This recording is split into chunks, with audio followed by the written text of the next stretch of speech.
Essa é mais uma edição do podcast Informação é Poder. Eu sou Daiane Mello, vereadora de Caxias do Sul. E eu sou Daiane Fogaça, advogada e parceira da vereadora.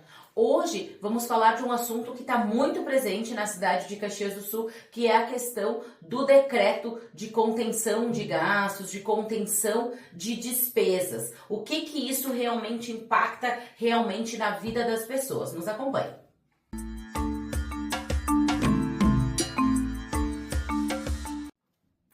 Vereadora, a população precisa entender o que significa esse decreto vigente hoje no município de Caxias do Sul, que trata sobre a questão das despesas públicas, a redução ali das despesas públicas, o que isso impacta, o que isso significa para a população de casa entender.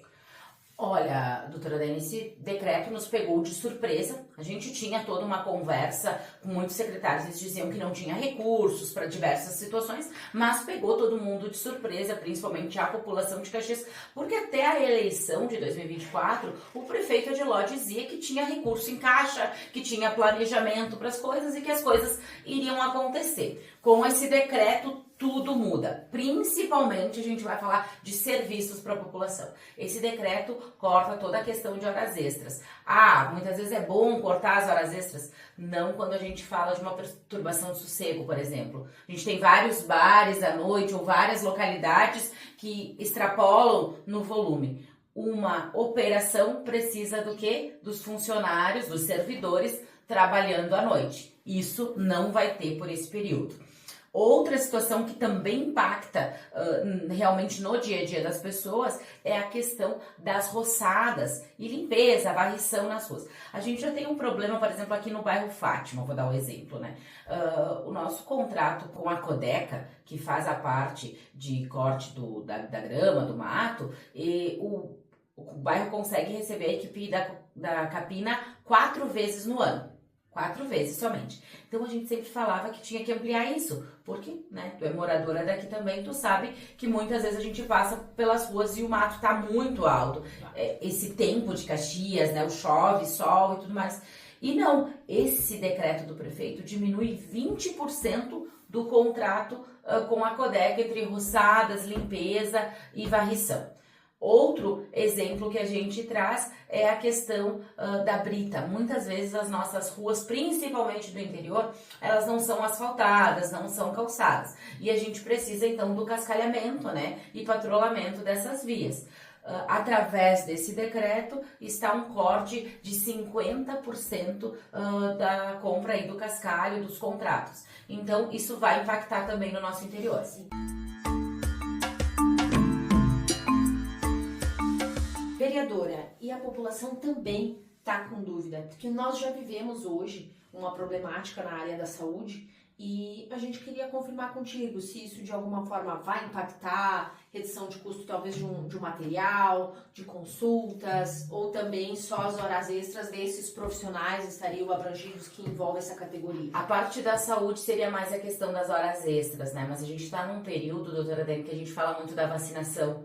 E a vacinação muitas vezes tem que acontecer no sábado, então isso diminui a questão dos serviços. E a gente não pode ampliar compras, por exemplo, a gente está na questão de cirurgias, a gente não pode ampliar essa contratação, ampliar a contratação de leitos. E a gente está num período crítico na nossa cidade, então impacta na questão da saúde. E outra situação é porque ela suspende as licitações por 90 dias. Então, tudo que é licitação que não estava já programada, por exemplo, que nem o Canaliza Caxias, tem uma verba própria para isso. Mas tudo que entra no caixa da prefeitura não sai licitação por esse período. E sobre a questão dos animais, dos atendimentos, a problemática que nós vivemos hoje, né, da gente não ter um lugar certo da destinação, quando a gente tem um animalzinho na rua, e o que impacta esse decreto? Esse decreto impacta nas castrações do município. 50% vai ser cortado das castrações. E o nosso problema, a gente fala de 15 a 18 mil animais não castrados, soltos, né, por determinadas situações. Então isso impacta realmente, porque a castração é saúde pública, né? É a multiplicação daqueles animais, então a gente tem essa questão que impacta muito. Uma outra situação, doutora Dani, também que tem é a revisão de todos os contratos de aluguéis, mas isso já era sugerido pela parte da oposição na Câmara já desde o ano passado, quando a gente pegou um pedido de informação sobre os aluguéis.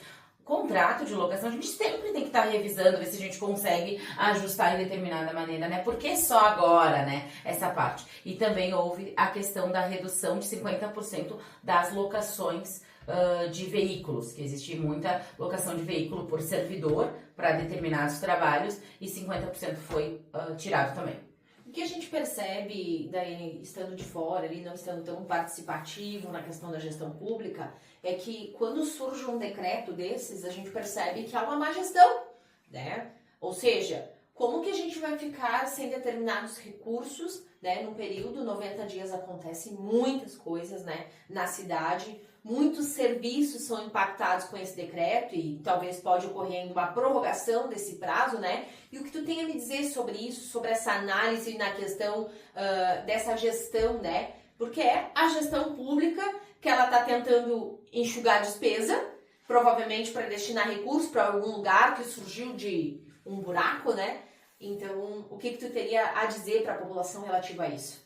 Falta de gestão, falta de planejamento. O governo Adiló, mais uma vez, demonstrou que não está preparado para Caxias do Sul, mesmo estando no segundo mandato, doutora Daiane. Estar no segundo mandato era, no mínimo, para ter esse planejamento, ajuste sempre, né, para manter as contas públicas em dia. A gente viu um problema aí em questão, inclusive, de pagamentos da prefeitura para contratos com a Codeca, o que ocasionou aí um déficit muito grande na questão da Codeca. Então, falta planejamento. Eu vou dar um exemplo claro para vocês verificarem isso. Plano de governo do Adiló 2024. Ele anunciou uma UPA Zona Sul. A gente tem a UPA Central e a UPA Zona Norte. E a parte sul da cidade, Kaiser, Esplanada, São Caetano, não tem um equipamento de saúde grande e vultuoso. Foi prometido uma UPA Zona Sul. Muito bom. Acho que isso desafogaria as outras UPAs e estaria de acordo. Porém, quando ele viu que ele não tinha possibilidades para fazer isso, o governo federal lançou um edital, né, para policlínicas. E o governo se jogou na policlínica, se jogou, eu digo porque foi lá, se inscreveu, sem saber das contrapartidas que deveria dar. E ele se joga para isso e destina um local na Zona Sul para ser a policlínica.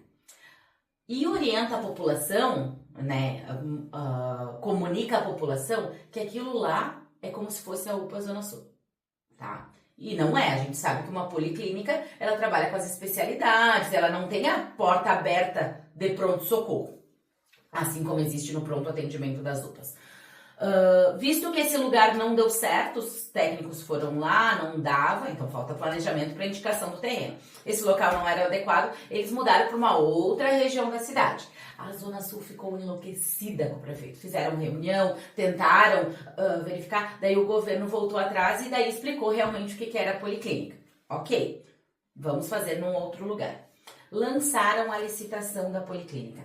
17 milhões o governo federal dá. Mas tem contrapartida. E a contrapartida é 11 milhões de reais. A prefeitura tem recurso para isso? Hoje não. Não tem o recurso para essa contrapartida. Mas ele anunciou a policlínica como a salvadora da pátria, como a salvadora de Caxias do Sul, ia ter o equipamento, e que eu acho que é importante. Mas primeiro, pra gente fazer uma gestão de alguma coisa, a gente tem que saber o que a gente vai ter que dar em troca. Fora toda essa parte desses 11 milhões que a prefeitura tem que dar de contrapartida, a gente tem um custo mensal para isso. O custo anual da policlínica são 100 milhões de reais. A prefeitura vai conseguir fazer? Não vai conseguir fazer. O que aconteceu? Revogaram a licitação. O TCE fez um apontamento sobre o modelo de licitação. Ao invés de eles só modificarem essa licitação, eles revogaram.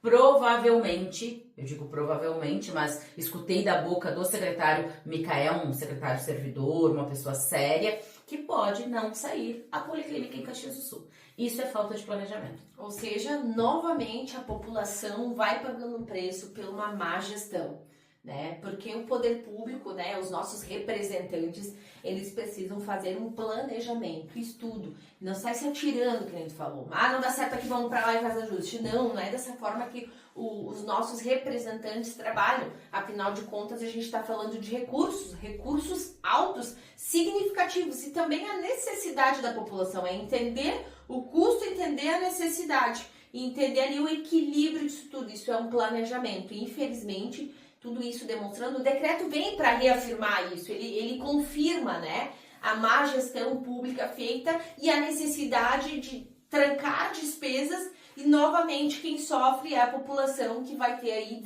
diversos serviços, né, necessários, essenciais, então impactados com esse decreto. Exatamente, isso é uma preocupação nossa, porque esse decreto, como tu disse, doutora Dani, reafirma que não está havendo gestão, só que eles cuidam de recursos públicos, né? A gente está falando de 4 bilhões de reais ano que a prefeitura faz a gestão. Então, pera lá, quem é que está cuidando de tudo isso? Quem é que planejou, né, tudo isso? A gente, vamos levar para o pessoal de casa. A gente, como dona de casa, a gente sabe o que precisa comprar no mês, o que precisa pagar, quanto que vai sobrar de recurso, quanto a gente vai investir em alguma coisa. Como é que o poder público não faz isso nas contas públicas? E o dinheiro é nosso, é de mim, é de ti, é de todas as pessoas, é o dinheiro público, e muitas vezes vai faltar e vai impactar as pessoas. Grandes mutirões da saúde podem realmente não acontecer por causa desse decreto. Outras situações de contratação de mais serviços não vai acontecer por causa disso. E tantas outras licitações que poderiam estar previstas, elas não vão acontecer. Isso dá uma parada na máquina pública e a nossa cidade trava também, né?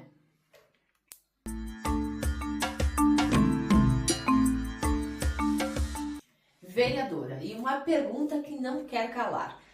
Sobre a questão, quem estruturou todo esse decreto para redução de custo não pensou em nenhuma hipótese em reduzir cargos de CC?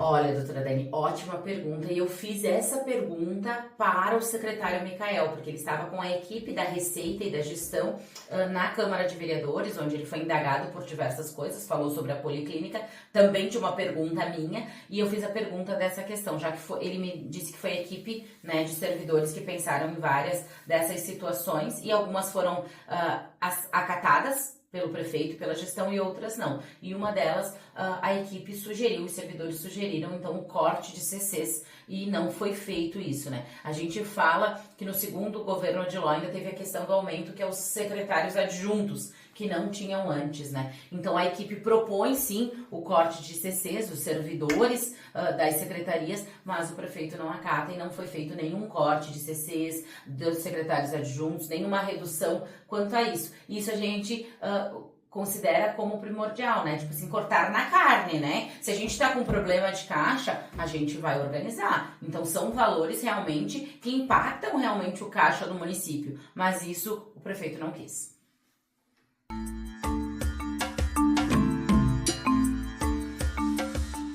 Por isso, vereadora, é que é importante a população participar, entender e, principalmente, seguir o nosso podcast Informação é Poder, para eles estarem com as informações em mãos e entender como está ocorrendo a gestão das pessoas que nos representam. O poder público somos nós, sou eu, é a vereadora, são todas as pessoas, toda a população aqui, significa o poder público. E a gente nomeia um representante para administrar aquilo que a gente paga todo mês.